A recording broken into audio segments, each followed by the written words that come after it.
Hey guys, I hope you're all doing alright, and welcome back to the B1N4G4 channel, and welcome to a review of the 2021 Italian Grand Prix. Now we have a lot to unpack here, and I'm on my own this time, so let's get straight into it. So starting off, prior to the weekend there were several driver transfers.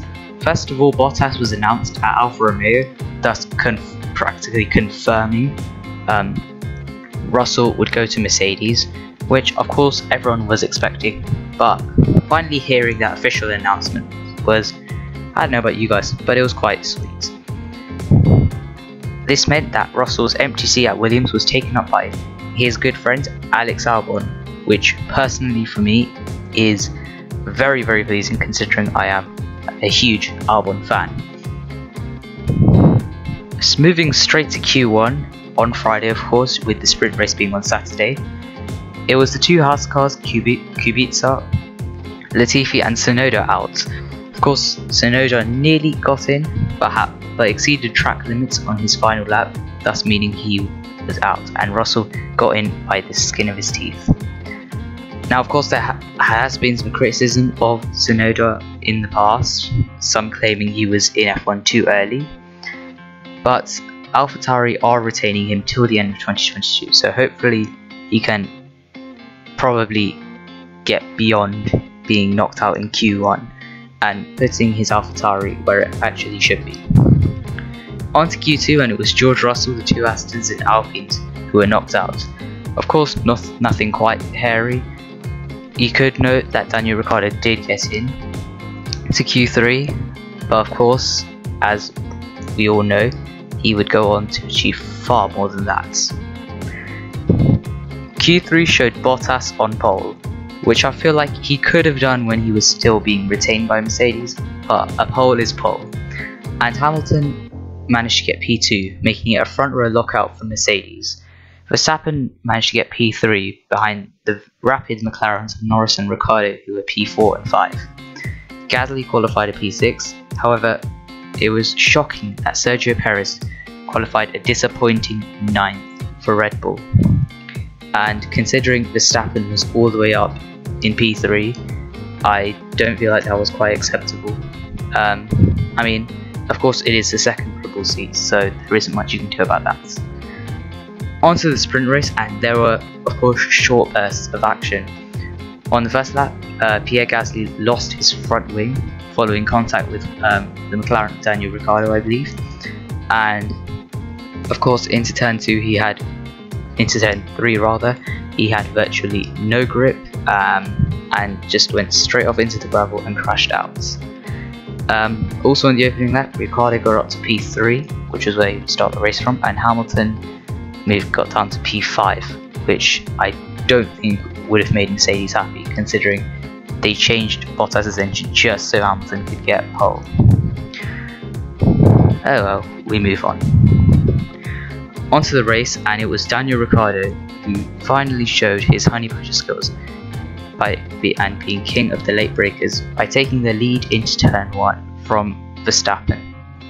Hamilton also had a pretty amazing start, getting up to P3 before making contact whilst going around the outside of Verstappen into the next chicane. Of course, we saw that exact same move be done at Imola, and of course it didn't end well for Hamilton, and this time was no exception as he ended up losing position to Norris as well. However, when it got to the first round of pit stops, the tables completely turned. Verstappen had a near 11-second stop, meaning that he came out behind the likes of Lando Norris. Hamilton had a pretty mediocre stop, meaning that he would come out battling Verstappen into turn 1. And of course, those of us who watched the race know how well that went. Of course, the two of them were going side by side for track position into turn 1. Verstappen on the outside for the first turn and on the inside for the second, and Hamilton vice versa. Verstappen ended up mounting Hamilton's rear, and the two speared off into the gravel, thus taking both of them out of the race. Of course, they have come together in the past, for example Britain, but I feel like this heated things up to the next level. Following the safety car, it was Daniel Ricciardo that led from the Ferrari of Charles Leclerc and Lando Norris.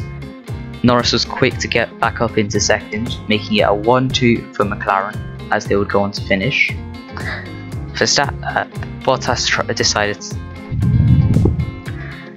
Bottas was on a mission to carve his way up to the field. He got up to P4, which would obviously become P3 as Sergio Perez was handed a penalty after cutting the chicane when battling Leclerc.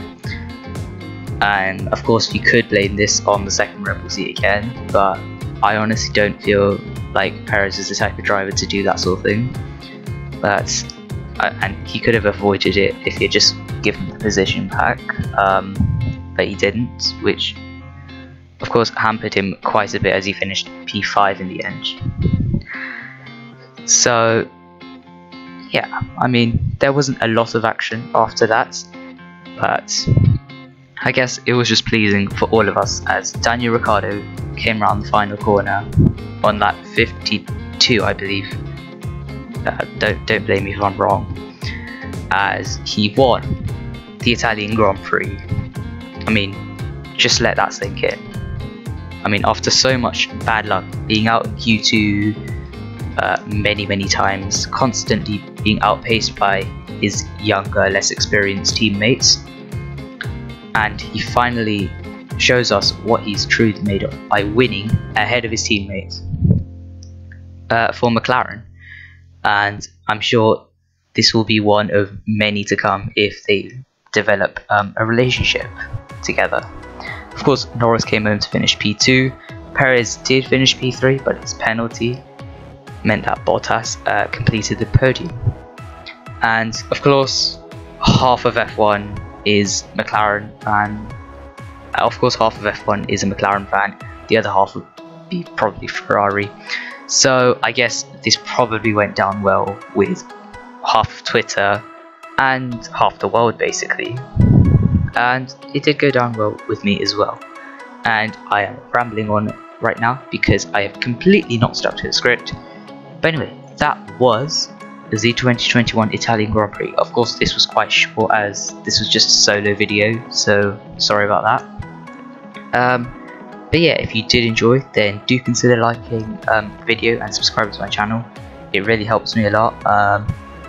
Of course, as of now, this is probably the only content I can pump out. I'm rather busy at the moment with schoolwork and stuff. So yeah, thank you guys so much for watching, and this is B1N4G4 out.